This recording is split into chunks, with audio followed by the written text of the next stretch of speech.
श्री कृष्ण कहते हैं कि संसार में शायद ही कोई ऐसा हो जिसके जीवन में कभी दुख ना आया हो।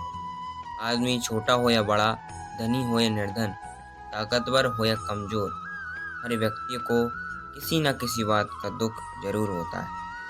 ये दुख जब किसी के जीवन में आता है तो कुछ लोग उसका सामना करते हुए जल्दी उभर जाते हैं, तो भाई कुछ इस दुख के आते ही उसकी चिंता में घुलने लग जाते हैं। दुख के आने पर न सिर्फ व्यक्ति की परीक्षा होती है, बल्कि इसके आते ही आपको अपने और पराये का पता लग जाता है। एक बार दुख ने सुख से कहा कि तुम बहुत भाग्यशाली हो, लोग तुम्ही को पाना चाहते हैं।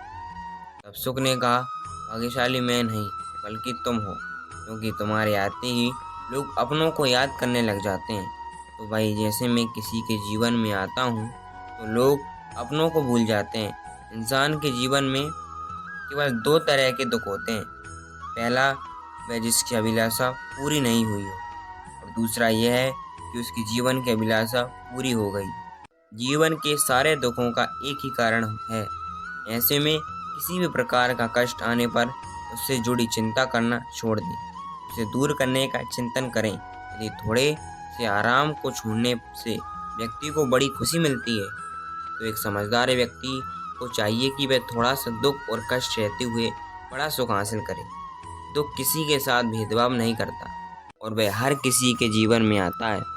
उससे दुखी होने के बजाय उससे बाहर निकलने का प्रयास करें। इंसान का जीवन एक सिक्के के समान होता है, जिसके एक ओर सुख तो दूसरी ओर दुख होता है।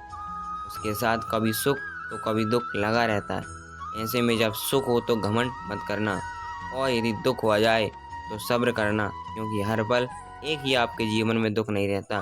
कभी न कभी आपके दुख के बादल छटेंगे और सुख की वर्षा अवश्य होगी।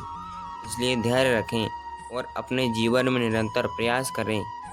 के बजाय आप इसको लेकर बैठे रहेंगे, इससे आपको केवल हानि ही होगी। ईश्वर पर भरोसा रखिए, जो होगा अच्छे के लिए ही होगा। जय श्री कृष्ण।